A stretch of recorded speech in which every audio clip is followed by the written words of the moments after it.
Kuidas siis valida endale seda domeeni nime või kuidas siis seda registreerida, siis veebimajutus on pannud välja pakkumise, kus sul on 3 kuud võimalik saada tasuta majutusteenust oma kodulehele, sest üks asi on siis see domeeni nime registreerimine, teine asi on oma kodulehele majutuse valimine. Need on mõlemad 2 eraldi teenust. Domeeni eest sa maksad 1 kord aastas, et seda ka pikendada ja see hind jääb kuskil 10 € kanti. Majutusteenuse eest sa maksad igakuiselt, aga selle kohta meil on siin eraldi video, mida saad siis vaadata just majutusteenuse poole pealt. Aga siis veebimajutuse poolt on pakkumine, sa saad soetada endale .ee lõpuga domeeni 1 € eest terveks aastaks ja lisaks veel siis 3 kuud tasuta majutus sinu kodulehele. Ja selleks on vaja minna siis aadressile veebimajutus.ee /prouaekspert. Ja kui sa sinna jõuad, siis kohe siin on selline otsingulahter, kus sa saad hakata kontrollima, kas sinu soovitud domeen on üldse vaba või mitte, sest väga vabalt võib juhtuda, et see domeen on juba ära võetud ja sa pead hakkama mingit uut nime mõtlema. Ja paned siis otsingusse oma nimevariandid, vajutame siit otsi. Ja kui juhtub, et siis tuleb teavitus, et see domeen on juba hõivatud, siis on 2 valikut, kas sa otsid uue nime või sa vaatad, kes on domeeni omanik ja võtad nendega ühendust ja võib-olla nad on nõus sulle selle domeeni ära müüma, kui see on sinu jaoks väga oluline ja sa näed, et seal domeeni taga ei ole mingit aktiivset tegevust ehk kodulehte olemas.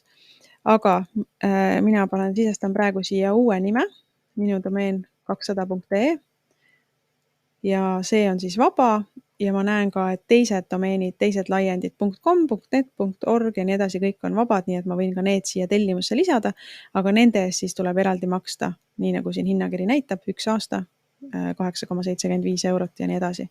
Siin paremal pool ma nüüd näen, et mu tellimus on siis nüüd maksab siis kokku 83 senti ja lisandub käibemaks ja teebki siis kokku 1 €. Nii et siit ma liigun siis edasi peale ja näen, et siin on kõik õige, see domeen, mida ma tahan ja veebimajutuse pluss pakett, mida ma saan siis selle 1 € eest, liigun edasi. Ja nüüd on siis 2 valikut, kas sul on siis koduleht või tähendab veebimajutuses konto olemas, siis sa saad sisse logida, aga kui kontot ei ole, siis lood konto ja jätkad tellimist. Siin sisestad meiliaadressi, mis saab olema siis seotud sinu veebimajutuse kontoga, sest veebimajutuse kontost iseteeninduse alt saad sa edaspidi siis oma kodulehele ilusti sisse logida, kuigi kodulehele saab ka otse sisse logida, sellest kõigest räägime täpsemalt veel, aga siit on võimalik siis iseteeninduse kaudu ka alati jõuda oma kodulehele ja eriti alguses, kui sa oled kodulehte tegemas, siis see iseteenindus on sinu jaoks päris käidav koht. Nii et siis tasub ka see konto siduda ära näiteks oma Smart ID-ga, et sa saaksid võib-olla mugavamalt või kuidas iganes sa siis soovid või parool kindlasti meelde jätta, aga sa saad tellida ka parooli meeldetuletuse.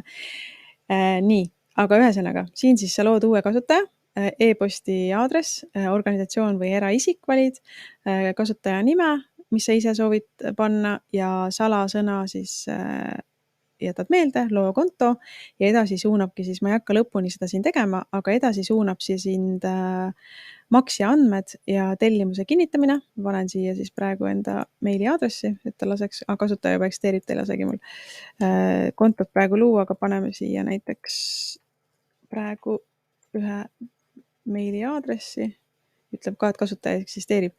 Aga põhimõtteliselt see, mis siit edasi hakkab tulema, on kõik tegelikult lihtne ja loogiline. Kõigepealt täidad ära siis need tellimuse andmed, sul on võimalik ka ettevõttele arve saada ja tasuda siis kas läbi pangalingi või siis